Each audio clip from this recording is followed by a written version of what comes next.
तो भाई लोग आ गया है बैटल थ्रू द हेवंस का एपिसोड 145 का प्रीव्यू और हम करने वाले हैं इस प्रीव्यू का ब्रेकडाउन जिसमें हमें पता लगेगा कि बैटल थ्रू द हेवंस के एपिसोड 145 में हमें क्या क्या देखने को मिलने वाला है और क्या बिग इवेंट्स होने वाले हैं। तो चलो शुरू करते हैं। इस प्रीव्यू के स्टार्टिंग में हमें एक हरिकेन मतलब बवंडर दिखाई दे रहा है जिससे सावियान बचने की कोशिश कर रहा है। ये जो हरिकेन है ये बना है याहुआ लियांगजुन के पावर से। प्रोफाउंड स्काई सेक्ट की एक टेक्निक है जिसमें वो अपनी बॉडी की सारी ची को ट्रांसफॉर्म कर सकते हैं जिसको बोलते हैं ची वर्ल्ड ट्रांसफॉर्मेशन। और याहुआ लियांगजुन ने इसी टेक्निक का यूज करके ये अटैक किया है और क्योंकि ये अटैक 6 स्टार डोजन की पावर का है इसीलिए ये बहुत ज्यादा पावरफुल भी होगा। इसी हरिकेन से निकलने वाले विंड प्रेशर से ही सावियान बचते हुए अपनी बोन चिलिंग फ्लेम से वापस अटैक करने की कोशिश भी कर रहा है। वैसे ऐसी नोवल या मानुआ से कुछ अलग है और ये अच्छा भी है क्योंकि डोंगवा में कुछ तो अलग देखने को मिल रहा है। वैसे यहाँ पे सावियान का लुक एक बार फिर से चेंज हुआ लग रहा है। अब ये फाइट खत्म होने के बाद जो अगला सीन हमें दिखाई दे रहा है ये है तो फ्लावर सेक्ट का ही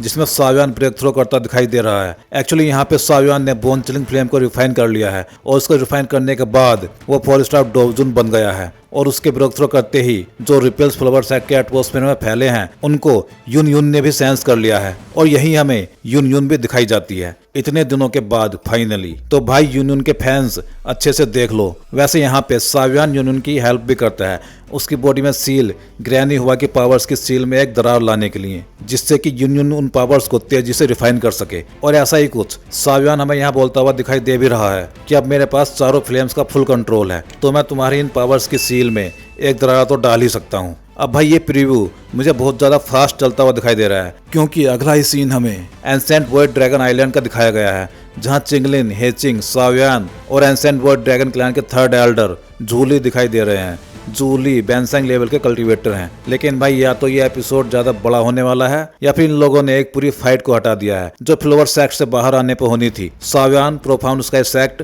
और हॉल ऑफ सोल्स के बीच। चलो जो भी हो अभी हम चलते हैं अगले सीन में जहां हमें एल्डर जूली पहले तो इन सभी को कुछ समझाते हुए दिखाई दे रहे हैं और फिर वो सावियान को किसी जगह ले जाते हैं जहां हमें छोटा पैकेट मतलब जीएन दिखाई दे रही है क्रिस्टल के अंदर जमी हुई। अब ये कैसे हुआ इसके बारे में मैं थोड़ा सा समझा देता हूँ। जीएन यहाँ पे ड्रैगन फिनिक्स ओरिजिन फ्रूट को रिफाइन करने की कोशिश कर रही थी और ये क्रिस्टल उसी फ्रूट की एनर्जी से बना है। अब ये एनर्जी क्रिस्टल इतना ज्यादा पावरफुल और हार्ड है कि इसको रिफाइन करने के लिए हेवनली फ्लेम की हेल्प लगेगी और इस काम के लिए सावियान से बेटर ऑप्शन है ही नहीं जीएन के लिए। वैसे हमें ड्रैगन आइलैंड में एल्डर तीजियान भी देखने को मिल सकते हैं। जीएन के इस लास्ट सीन के साथ ही ये प्रीव्यू भी एंड हो जाता है। तो भाई ये बैटल थ्रू द हेवंस की स्पीड बढ़ गई है। ये लोग अब ज्यादा डिटेल में न जाके डोंगवा को आगे बढ़ाने पर ध्यान दे रहे हैं इसीलिए इस प्रीव्यू में हमें इतने सारे इवेंट्स देखने को मिले हैं। तो भाई इस वीडियो के लिए बस इतना ही। चलिए मिलते हैं अगले वीडियो में।